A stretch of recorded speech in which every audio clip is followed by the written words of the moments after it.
Hey guys, what's up? Wow, holy shit, I butchered that. Hey guys, we're back with another commentary. This time we're going to be taking a look at Vortex Pinnacle 21 on Fortified Week. This is the second week of the season. We are running the same comp we ran in the Brackenhide. We have Fury Warrior, Feral Druid, Marksman, Hunter, maybe playing Beastmaster? No, I think you played Marksman this key. We'll find out in like 2 seconds. Plus Rest of Druid. You see me changing some talents here at the start of the key. This is the build I pretty much ran, though I will be swapping out White Tiger Statue for an additional stack of bounce back. I decided to drop the DPS in terms of surviving. This key is pretty brutal. There are specific pulls that hit the tank specifically very, very hard. And that bounce back, I'm hoping, will help be that little extra edge that I need to survive. Now, at this point, and actually at the time of recording this video, I still do not have any defensive trinkets. So I have to kind of play with my talents a little bit to try to figure out how to live in some of these higher keys. All right, starting the dungeon, we are going to be doubling up the first pull. This is common for a lot of groups to do now, at least I think. Most pug groups that I end up running, like anywhere from like 18 to 20, will typically ask me to double up this first pull. It's a little annoying as a caster, and it's a little annoying as a melee DPS, so this pull is just like awkward and clunky. The big thing here is we want to be watching out for this Vortex Cyclone cast and the Soldier's Charge. But because there's only one of each, this pull isn't very deadly. The healer just needs to make sure they're dispelling the Soldier's Charge, and we need to just make sure we're interrupting the Vortex at all costs. Early on in the pull, I did commit Weapons of Order plus Dampen Harm really early, and you probably saw me dip it really, really low. I don't think my Druid had any hots on me going in, and I kind of create a really large distance with Chi Torpedo and Transcendence and all this stuff. So the start of the pull is really scary. Don't feel like you have to hold on Celestial Brew. Feel free to use it a little bit earlier just to get the pull started, because once it is started, this pull is pretty tame. Now, a lot of our damage, luckily, our Warrior is able to put out a lot through just direct damage, and our Feral Druid has like a lot of bleed damage. So the shield and ground effects don't affect our damage too much. And if you notice, we did not use Lust. The reason for that is because we're going to be using it on like later on in a little bit. This pull, while it is, you know, the first pull of the dungeon, and it, I guess, is big with 5 targets, it's not the deadliest pull on Fortified Week. At least that's how our group felt going into this. We ran this earlier in the week on a 21, and we got obliterated by some of these packs. So we kind of adjusted our route when we're using CDs and what to prioritize, and yeah, it pays off. Make sure when the Cloud Guards are active on these Mistrals that you are, of course, behind it, not putting a bunch of damage into their shield. Now, the next 2 pulls are going to be pretty tame. They're going to just be these packs by themselves. Again, on Fortified Week and on Bolstering Week, these soldiers are really, really scary. Running this dungeon without a Paladin with spell warding, or without a Priest for MD, makes it so these soldiers, this purple marked mob, really scary. That Rushing Wind cast rushes one of your party members. It does a massive little hit. Massive little hit. Huh. And then it applies a nasty dot. So the dot needs to be dispelled. So when there's more than one of them, it can get pretty problematic for the healer. And at this point, we're also just making sure we're doing our best to lock down the Vortex's casts. Now, we are holding on to cooldowns of this pull because we're going to need them for the next one. And the next pull is when we're going to be using our Lust. So with Double Soldier, it's a little scary. Unfortunately, there are some of our testing. Things like Binding Shot, Ring of Peace, those types of things still allow the mob to apply the dot. We are maybe hoping that the mob actually has to hit the target in order to apply the Rushing Wind dot. But that's not necessarily the case. So just do your best. If it goes on you, you make sure you're using a defensive. We do a pretty good job here surviving this without a healer. As you can see, our healer just died pretty early and just now got back, and we were able to live. And now this is the pull where we're going to commit Lust to. We have True Shot. We'll have Recklessness come up pretty early on, and we are going to be prioritizing the soldiers because we feel that the soldiers are going to be what's really going to kill us. Now, unfortunately, I'm going to lose threat pretty early on. I did send in my cow right off of the rip, but I wasn't able to establish a lot of threat because I didn't have Exploding Keg on pull. I was trying to get them grouped up a little bit better. So our biggest thing is making sure we're using our AoE stops to stop some of these casts. So Wind Bolts are going off. That overlapping with the Soldier's Charge is going to be really scary.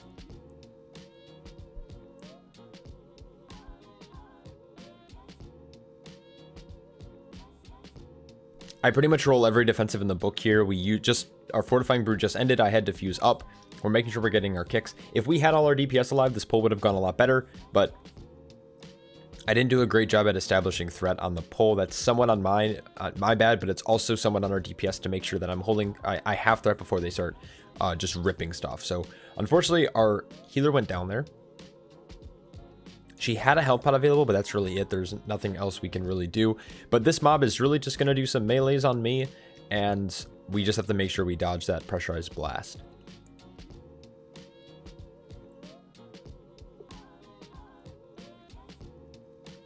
We're going to get a quick res here, and then we're going to continue on. Now, the next two pulls are also really, really scary. With this Lurking Tempest here, what I like to do is I like to pull these mobs, and then I, as the tank, will turn myself around facing it. So no one has to continuously turn and look behind our group. Now, on a bolstering week, this Prince is going to be very dangerous, especially once these Vortexes die, especially because they have like half the health pool that the Prince does. So you kind of want to make sure you are trying to do as much priority damage to the Prince while also kicking the Vortexes. Again, doing this without a Shadow Priest in the group as well limits our ability to have a bunch of off healing and the ability to like mass dispel. This Turbulence cast is what really hurts. So luckily we got the Touch of Death there right as it started, so our healer didn't have to expend anything. She was also trying to hold on to Convoke for this pull because obviously 2 Princes versus 1 is going to be a lot more dangerous. Now you'll notice here that I dragged them on top of the Tempest. This is mostly because the Tempest, while it is basically immune to taking damage, it will benefit or grant your group if they have any kind of like, I guess like funnel or 3 target cleave benefits with like, for example, our Hunter is multi-shot. So making sure that you're keeping it near the Tempest is really good for classes like that. You don't necessarily have to, especially in a pug group, if you want to pull it away up to the stairs. When you tank these mobs on the stairs, their knockback is a lot less threatening because you have like a wall you can stand up against and not get pushed back at all. That's obviously better for like healers who are a little bit more immobile. So if we were playing with maybe like a priest or something, but rest of druids do pretty well when on the move. Our healer just needs to break combat here. Sometimes if you do tank it on top of that mob though, the Lurking Tempest will get stuck in combat for a bit. She's just now able to drink and we will go in. General strat for this fight, pretty straightforward. We have a general kick rotation and we all try to spread out around the boss and we typically just kind of rotate. The Lurking Tempest on the edge you never really have to worry about unless for some reason your entire group is stacked, all facing one direction. If the Stormbolt is ever going on our warrior, we're going to do our best not to kick it. So if you ever see us like not kick a cast, that's probably because it was going on our warrior.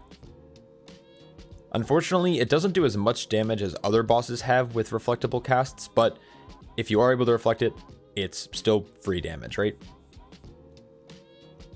And then basically we just want to make sure that we're staying close. Entangling is a little rough on this fight, but we're just going to try to break it during this intermission and not get hit by the tornado. Our warrior did get hit there, but as long as we don't let a cast go off, he should never actually be in like danger of dying. You also want to do your best not to get hit by these orbs. These orbs are basically a one-shot. You're better off just like not doing damage and staying alive on this fight because there's almost nothing you or your group needs to really do.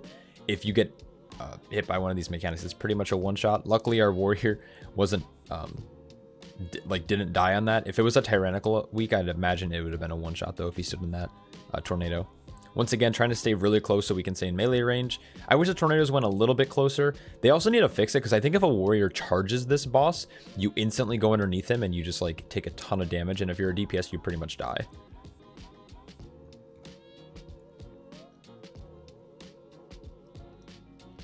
And we're looking good.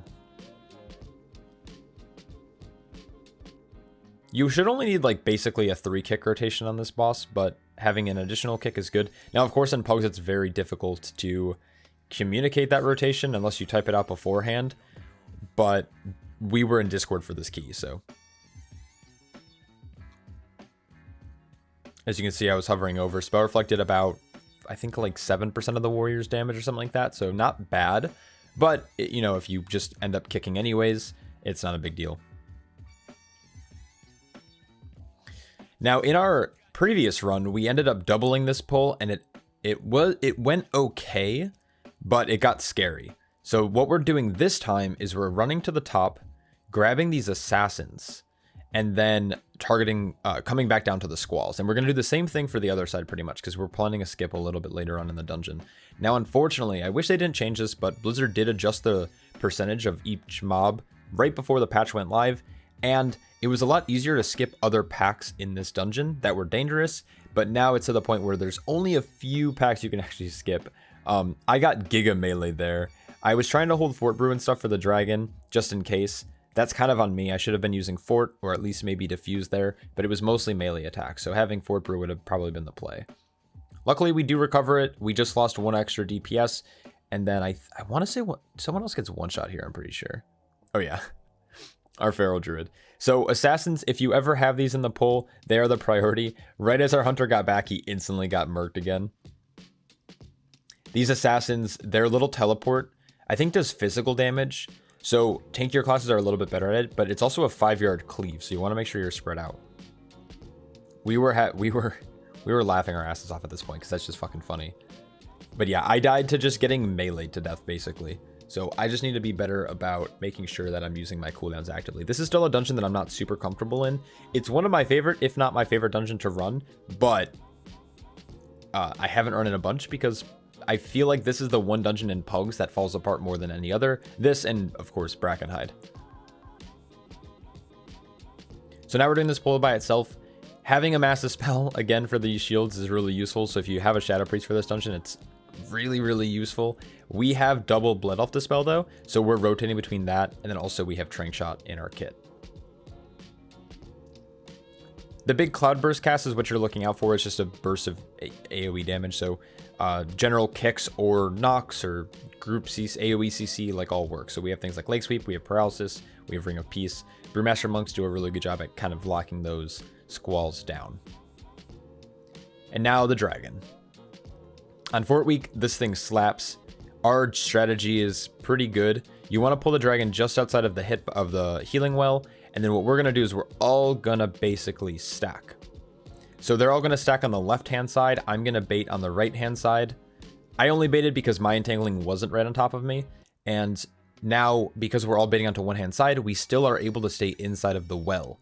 If you bait it right down the middle, or if the dragon is a little bit further away, sometimes the breath will cover the entire well, and that can actually put your group in a tough spot. And this well, of course, heals players. You can see that green debuff. That green debuff is a good thing. It's healing us for 5% of our max health every, I think, second or two. And it's only going to help our healer keep everyone alive. So really quick, they did the dance to and fro. Unfortunately, I'm not showing the HPS right now on my details. I'm showing deaths. Sorry about that, but our healer has been doing like 150 plus K, if I remember correctly, on that one dragon. So really, really scary. That's why we won't be pulling any trash with it probably this week, especially on bolstering. In future weeks, or at least on tyrannical weeks, it's definitely possible and feasible to pull in mobs to the dragon, but I don't recommend it on Fort Weeks, especially if you're in a Pug. Cloudbursts come out, we get the Dispel, and then we get the AoE Fear, which is really good. Once again, soldiers are typically the priority, at least for our group, because we don't have the Mass Dispel at our disposal, so it's just kind of threatening to see that kind of debuff on people. I commit the Diffuse, and then I'm rolling away to create distance. What this will do is it gives my healer a couple chances to catch up. Stagger cannot kill you. And if I really, really need to in a holy shit, I can't talk. Last ditch effort, I can always Zen med. Holy shit, that took so long. And once again, we are not doubling up the assassins. Again, tyrannical week is fine. Non-bolstering week may be fine. But because it's a fort bolstering week, we are going to get actually slaughtered by these assassins if we bolster them at all, as you probably saw earlier. We don't really have a priority on either of the two. We're kind of just cleaving them down as, you know, while it's convenient, and then we're making sure that we're staying 5 yards spread out as melee. And as soon as this guy goes down, we are going to pull the other two assassins. I'm going to pull them nice and back because it is very easy to body pull this dragon. In our 21 before, I went back and I watched the footage, and I'm pretty sure I body pulled it with these assassins. We tried committing lust to save the pull, and it just ended in a full group wipe, which ultimately burned our key. And then later on, we basically wiped to the same trash pack like 7 or 8 times in a row before we were able to complete it. So we learned our lesson just to take this area nice and slow. I've seen some groups skip this dragon. That is okay, but if you do that, you're not going to be able to skip the first set of sparks later on, which again on Fort Week actually suck. I'll talk about that in a bit though. Once again, my group is stacking on the right hand side of that, facing the dragon. To me, it's our left hand side. So as soon as the icy or the breath comes out, they are able to just sidestep it, as you can see here, and all remain inside of the well. Blizzard did a really good job with the hitbox of this dragon. Sometimes dragons can be really goofy or larger models. They will keep trying to patrol around the tank for some reason because they can't find, like, they're never happy with their pathing. So typically what would happen before is like the dragon would keep padding into the well, but for some reason now this dragon is like just fucking solid and it does not move. And we're good. So same thing, this is the same pull as before. It's double assassin for squall. So again, right now we're saying basically just make sure we're targeting the assassins and kicking any cloud bursts that we see, because the assassins are what's really going to kill your group here. This I did commit dampen to, and I think I'm trying to hold on to cooldowns for boss because boss can get pretty scary. Luckily we have the Ring of Peace there into the Ursul's Vortex, which is good. Keeping mobs nice and stacked. There is one squall with a shield, but it's kind of okay. I think we ended up getting a trank shot there. People don't really realize that trank or MD or like purging is actually the most effective global in that situation, because if the absorb is 30% of its max health, that means that purge is worth 30% of that mob's max health. So make sure if you ever see shields like that and they are purgeable, please purge them. It's like big brain common sense math. Now, this is my favorite boss, and this is one of the reasons why this is my favorite dungeon out of all the dungeons. This boss is so fucking fun. The way I do this is I pull this boss to the center. Center gives you the most amount of space to just rotate around the boss. If you pull him to either side, while you do have more room with the wind going one direction, you'll have less room with it going the other. So this way it's nice and even. This boss has a massive hitbox as well, so it's very easy to keep him centralized. Basically, the priority here is you always want to be you always want a headwind, or a tailwind, sorry. So you always want to be in the half of the room that is blowing at the boss, if that makes sense. So here to my right-hand side, we're good. So we're in the right quadrant. If the wind is blowing away from the boss, you are on the wrong side. You're going to be slowed, and you're going to be taking a ton of frost damage on top of all of the other damage, aka the aura that is in this fight. As you can see, our group is like basically just bleeding out. It's better to kind of spread out here. I like to stay away from my group if possible, because if I happen to bait the breath at me, my group doesn't have to move. Also, as a Brewmaster, this is the one time I mess up, but for the rest of the fight, I try to make sure I always have a Celestial Brew ready and active for when I go up. When we're down like this, healers have a very easy time keeping everyone topped, but as soon as you have to go up into the air, your healer can no longer hard cast spells outside of niche circumstances like Spiritwalker's Grace, or maybe like an instant cast Swiftmend into like a Nature Swiftness, something or other, you know? So you want to make sure you're saving kind of your bigger heals for when you go up, because that is when you're going to be most susceptible to dying as a tank player. As a DPS, it's kind of the same thing, except of course you're not going to have something like Celestial Brew, but you're going to want to use defenses whenever you have to go up. So here I go up, I pop my Celestial Brew at 10 stacks, and we should be super, super stable. And now I'm on the right side. Most of my group is coming here, and we're just trying to keep the boss away from my group. This frontal can target anyone, so it's not just on the tank to bait it, but if the tank stays out of group a little bit, there's less of a chance that it can actually go on your group. And what I like to do, I don't like to sit right in the center of the boss, the wind basically. I like to be slightly off-centered, so it makes it easier to adjust to whenever the wind moves. And the fight goes down. I wish I was showing healing, because it'd be kind of nice to know, but I had deaths showing like this whole entire time. Okay, so this poll is a little weird because there's, I think, a misconception about what is the priority. The Executor is kind of the priority in this poll, but the Adept needs to be stopped. Most groups target the Adept, which isn't a problem, but the Caliph will actually destroy your tank in your group, and they do a ton of AoE damage. So it's really important to kick the rally cast, and you don't want to really bolster it up, because as you saw, that Stomp unbolstered on a 21 did 60% of our entire group's health. So we got a Frozen Trap luckily on that Adept. I am trying to sit or get Celestial Brew off of cooldown. I have Fortifying Brew rolling currently, and we have a 10 sec of Celestial Brew coming up. So we're going to pop that right away. We're going to make sure we get the kick on that greater heal. And now, because the Adept is dead, we're going to focus the Caliph.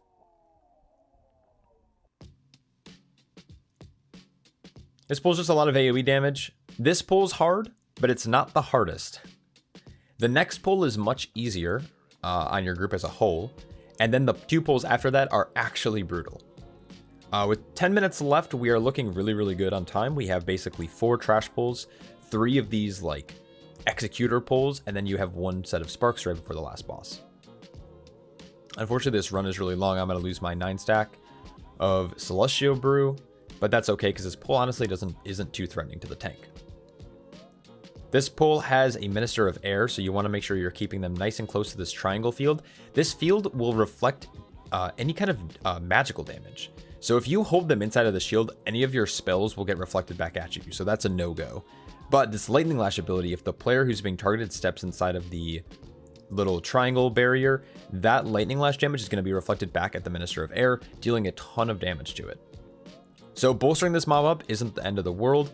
And you just want to make sure you're paying attention to who it's targeting. So here I am targeting it. You can see it's targeting me currently, and then it swaps to our warrior. Our warrior is going to step inside, though warriors are in a unique situation where they can actually just spell reflect the entire cast. You know, through spell reflect. And then whenever this mob overloads the grounding field, you want to make sure you're not inside of it or you'll pretty much perish. It'd be better if our hunter was a little bit closer to melee so those Asaads weren't running really far out, but at the end of the day, it's not going to really matter because now the Minister of Air won't get bolstered. Okay, there we try to hold a lot of our CDs. We have Weapons of Order, we have Nizao, we have Diffuse, but we don't have Dampen or Fort. So my goal is to make sure I have as many CDs as possible for the pull after this one. We're going to skip all these sparks by walking around like this. This is a nice little convenient skip, and then you can just drop right down. It makes it feel a little tight down here, but you can typically then move out to where the mobs are and you'll be fine. Again, here you want to kind of focus the Caliph, but it's also really important to make sure these Adepts are locked down. I think in this run, we're going to actually end up focusing the Adepts first, but then the Caliph is going to end up killing me. So we start with Weapons of Order and Nizao. We still have access to Lake Sweep. We'll have Dampen and Fort in roughly 15 seconds, but again, I kind of want to hold them for the next pull. We already Lake Sweeped. Our healer, or our hunter goes down. Greater Heal actually ended up going off. We Touch of Death 1. Now they're all bolstered. The Adept is still chilling. It goes down, but now we have double bolstered Caliph, so this next stomp is going to be really, really dangerous. We have Shout available, but I don't think we end up using it here, and I end up going down. I had Celestial Brew available, and I had Fort, but if I used Fort here, I would have actually probably had nothing into the next pull, which I would have then succumbed to. Luckily, our hunter was left alive, and I think he keeps it alive here, if I'm not mistaken. Our healer and our hunter are basically just kiting it back. Thanks you, Fred Pooterman. Thanks for the follow. So here they are. They're running into the grounding field, so I have to be careful about what abilities I use on it.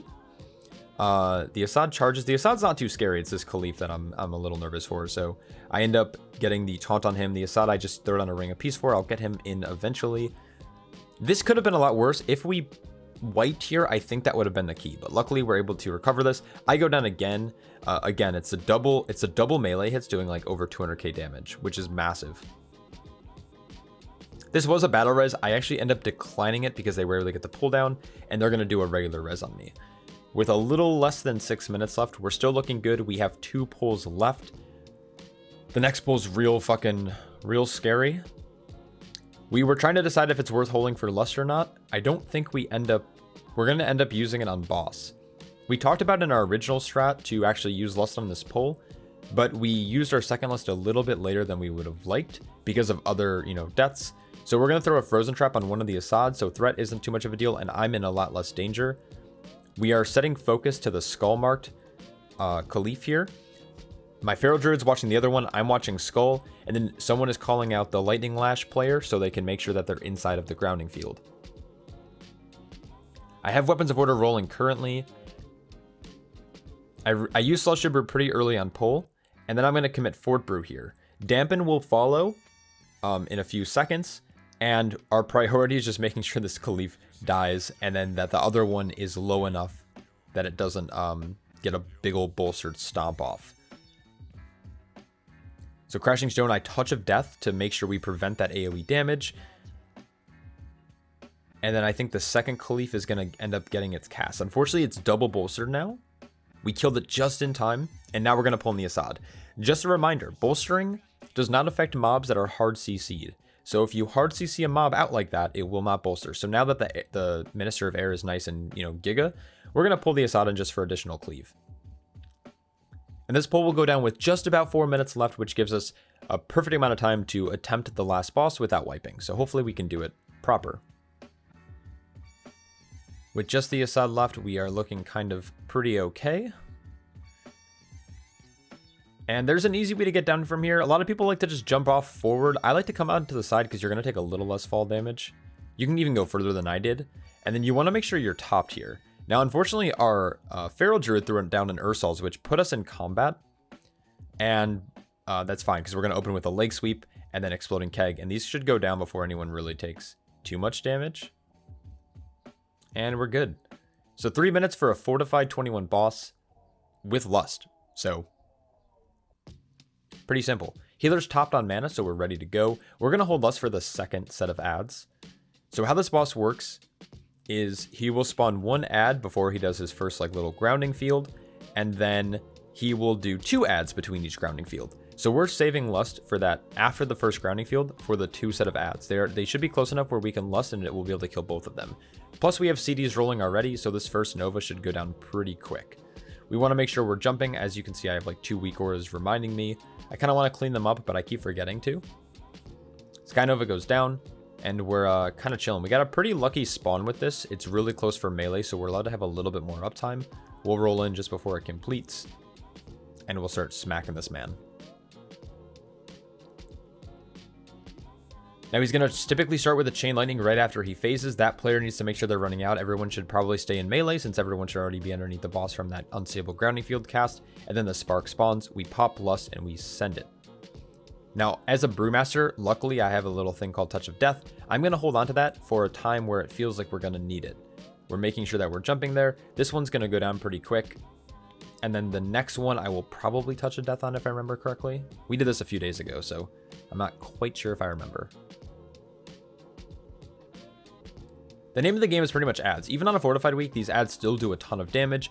Not all healers are able to heal while also jumping because of the static cling cast. So be courteous of your healer. Make sure you are using your defensives. Luckily, we had Shout there for our hunter. He didn't have Turtle active, so he wasn't able to immune it. Once again, we have like a God spawn with this. Right close to him means that melee can have 100% uptime on the boss while having to do this little intermission thing. So I didn't use Touch of Death on the last one. We ended up blowing it up really, really quickly. We should have Incarn for the next, but I think I still will end up using Touch of Death if needed. But with 6 mil health left, the ad has 3 mil. I think we end up calling Tunnel here. Maybe? I don't remember. This would be a fine time to tunnel if your healer was capable of keeping you guys up through the Skyfall Nova. I think our hunter forgot to jump. At this point, we decide, because we lost the TPS, we decided to commit to the Nova. No Touch of Death committed at all. Holy shit, I'm a coward. And Asaad goes down with 38 seconds to spare. And that was our Keystone Hero Vortex Pinnacle on a 21. This was done a few days ago, but still a pretty solid run. Overall damage, not as high as I'd like it to be. Having to run offensive DPS trinkets, though, is really fucking troll in a dungeon that actually just claps a tank. Having things like Shard of Rock Mora, things like Tree Mouse Festering Splinter, things like Crag's Talesman of the Crag Shaper, all of those trinkets would have been really, really useful for this dungeon, though I don't have any of them, and as some of you know, I have been farming them nonstop for the last couple days. I hope you guys enjoyed this run. The routes and stuff are all linked in my Discord. I will have the talent build also posted below in this video, as well as Reloe's weak ore package, which is super useful for this dungeon. Anyways, I hope you guys enjoyed.